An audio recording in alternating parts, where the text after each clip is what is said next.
তো we are just witnessing the greatness of Mohun Bagan super giant. সেটা B team হোক, এ team হোক, কোনো যায় আসে না। সেটা কেরালা ব্লাস্টার্স হোক কি যে কোনো টিম হোক, সেটা কোনো যায় আসে না। মোহনবাগান সুপার জায়েন্ট মানে যে কোনো টিম যখন এই টিমের বিরুদ্ধে খেলবে, তাহলে প্রপার প্ল্যানিং প্লটিং করে মাঠে নামতে হবে। কারণ আপনি এ টিম বলুন, বি টিম বলুন, কেউ আপনাকে ছাড়বে না। ছাড়বে না মানে আপনি তাদের বিরুদ্ধে ম্যাচটা জিততে পারবেন না। ঠিক আছে, আজকে যখন কেরালা ব্লাস্টার্স, অবশ্যই আমি কেরালা ব্লাস্টার্সের কোচের কথা বলবো, যে তিনি বলেছিলেন যে মোহনবাগান বেস্ট টিম, তার বিরুদ্ধে সে যে টিমই খেলুক তিনি তার ফুল পোটেনশিয়াল দিয়ে খেলবে, সেটাই কেরালা ব্লাস্টার্স করেছে। বাট মোহনবাগান এক কাট ওপরে যে বলেছে তোমরা আমাকে সম্মান দাও, এবং দিতেই হবে, কারণ আমাদের কাছে যে ব্র্যান্ড অফ প্লেয়ার আছে সেটা দিয়ে আমরা ম্যাচ বার করে দেবো। অনেকেই বলেছিল যে মোহনবাগানের কাছে বড় বাজেট আছে, মোহনবাগানের কাছে বড় বাজেট আছে, মোহনবাগান তাই জিতছে, ভালো ভালো সব প্লেয়ার তারা নিয়ে নিয়েছে তাই তারা জিতছে। বাট আমি জানি না সেমিফাইনাল ফাইনালে মোহনবাগান কী করবে। আমি জানি না কোন টিমে এরকম গার্ডস আছে যে এই টিম নিয়েও সুপার কাপের মতন একটা টুর্নামেন্টে নামছে। অবশ্যই আছে, কিন্তু সবাই হয়তো অনেকে বলেছিল, এমনকি ওয়েন কয়েলও বলেছিল যে মোহনবাগানের উচিত মানে মেন টিম নিয়ে নেওয়া, বা আরও একজন বলেছিল, সেটা আমি আর নাম নিচ্ছি না। বাট ব্যাপারটা হলো মোহনবাগান যে টিম নিয়ে আসুক আপনাদের তো হারাতে হবে, বাট আপনারা হারাতে পারছেন না। এটাই মোহনবাগান সুপার জায়ান্ট। সম্ভবত বি টিম আমি বলবো, কারণ যে প্লেয়ারগুলো খেলেছিল সাহাল, আশিক, এরা কিন্তু আইএসএল এর ফার্স্ট চয়েস নয়, মানে প্লেইং ইলেভেনের প্লেয়ার নয়। সে দীপক টাংরি হোক, গ্লেন হোক, ধীরাজ হোক, অভিষেক সূর্যবংশী হোক, হ্যাঁ কোনো মানে পরে এসে ম্যাচ জিতিয়েছেন বা কোচের প্ল্যান বিতে আছেন, কিন্তু এরা মেন প্লেয়ার নয়। আজকে কোন প্লেয়ার খেলেছে? সৌরভ ভানওয়ালা, দিবেন্দু বিশ্বাস, ঠিক আছে, সালাউদ্দিন, এই প্লেয়ারগুলো আজকে কেরালাকে নাচিয়ে দিয়েছে। কেরালা ব্লাস্টার যে টপ লেভেলের টিম, ঠিক আছে, সেই টিম মোহনবাগান সুপার জায়ান্টকে হারাতে পারেনি তাদের ফুল পোটেনশিয়াল দিয়ে। কেরালা ব্লাস্টার্সের মতন টিম মোহনবাগান সুপার জায়ান্টের বি টিমকে হারাতে পারছে না, এবং শুধু হারাতে পারছেই তা নয়, মোহনবাগান ডমিনেট করেছে প্রত্যেক কটা জায়গায়, প্রত্যেক কটা ফিল্ডে। দেখুন, স্বাভাবিক আপনারা বলতেই পারেন যে বল পজিশন বেশি, শট অন টার্গেট বেশি, সেটা স্বাভাবিক ব্যাপার, কারণ কেরালা ব্লাস্টার্সের অপরচুনিটি বেশি আসবে, কারণ তাদের কাছে ব্র্যান্ড অফ কোয়ালিটি প্লেয়ার এখনও পর্যন্ত মোহনবাগান থেকে বেটার।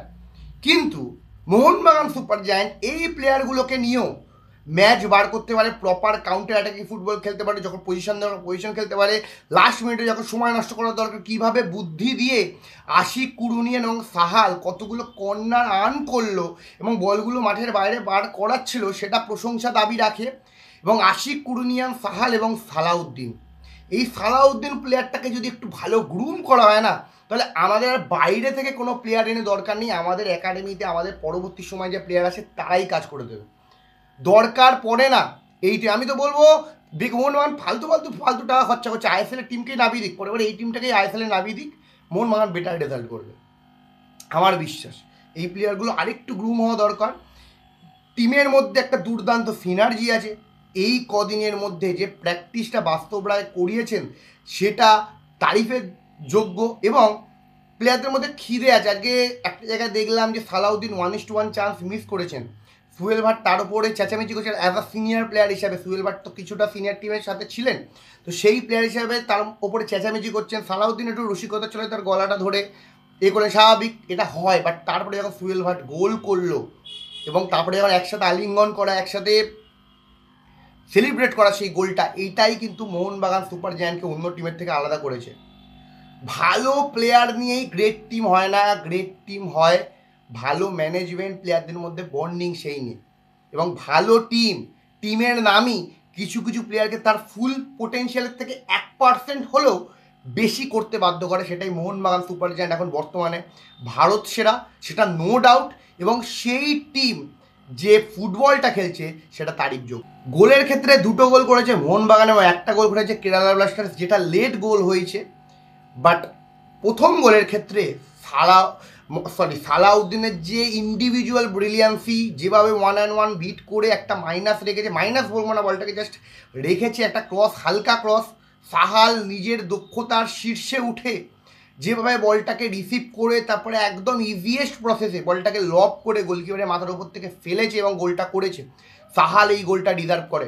আইএসএলে অনেক সুযোগ পেয়েছিল সাহাল গোল করতে পারেনি, বাট সুপার কাপে ফর্চুনেটলি সাহাল গোল পেয়েছে, যার কনফিডেন্স আরও এই মরশুমে তো হবেই, বাট পরের মরশুমে আরও বেটার করবে এবং মরিনাকে ভাবতে সাহায্য করবে যে সাহাল নামও একটা ক্রিয়েটিভ প্লে মেকার আমাদের টিমে আছে। গ্রেগ স্টুয়ার্ট যদি নাও থাকে পরবর্তী সময় কিন্তু সাহাল কাজটা করে দেবে। এবং লাস্ট গোলটা যেটা করেছিল সুয়েল ভাট, আশিক কুরুনিয়ানের অসাধারণ পারফরমেন্স, যেভাবে 1-on-1 ড্রিবল করে প্লেয়ারকে এগিয়ে বেরিয়েছে, তারপর একটা মাইনাস রেখেছে সুয়েল ভাটের, কিছু করার ছিল না গোল দেওয়া ছাড়া। এবং লাস্টের যে গোলটা হয়েছে সেই গোলটা কিছু করার নেই, ডিফেন্সে হবেই, সবসময় এরকম ডিফেন্স করতে গেলে একটু প্রবলেম হবেই, বাট কেরালা ব্লাস্টার্সের প্লেয়াররা যা গোল মিস করেছে, বিশেষ করে ঘিমিনেস, কিছু বলার রাখেন। আমি জানি না কেরালা ব্লাস্টার্স এই প্লেয়ারগুলোকে কন্টিনিউ করাবে কি না। কোচ তো চেঞ্জ হয়েছে, এবার প্লেয়ারেরও চেঞ্জ হওয়ার কথা, দেখা যাক কী হয়। বাট মোহনবাগানের জয় এসেছে, মোহনবাগান জিতেছে, সামনে সেমিফাইনাল, দেখা যাক কী হয়। বাট আজকের জয়টা স্পেশাল ছিল, কেরালা ব্লাস্টার্স তার ফুল টিম নিয়েও মোহনবাগানকে হারাতে পারেনি, মোহনবাগান ডমিনেটিং ফুটবল খেলেছে। আপনাদের মতে অবশ্যই কী মতামত, আপনারা অবশ্যই কমেন্ট বক্সে কমেন্ট করে জানান এবং ভিডিওটি ভালো লাগলে অবশ্যই লাইক শেয়ার সাবস্ক্রাইব করতে ভুলবেন না। জয় মোহনবাগান।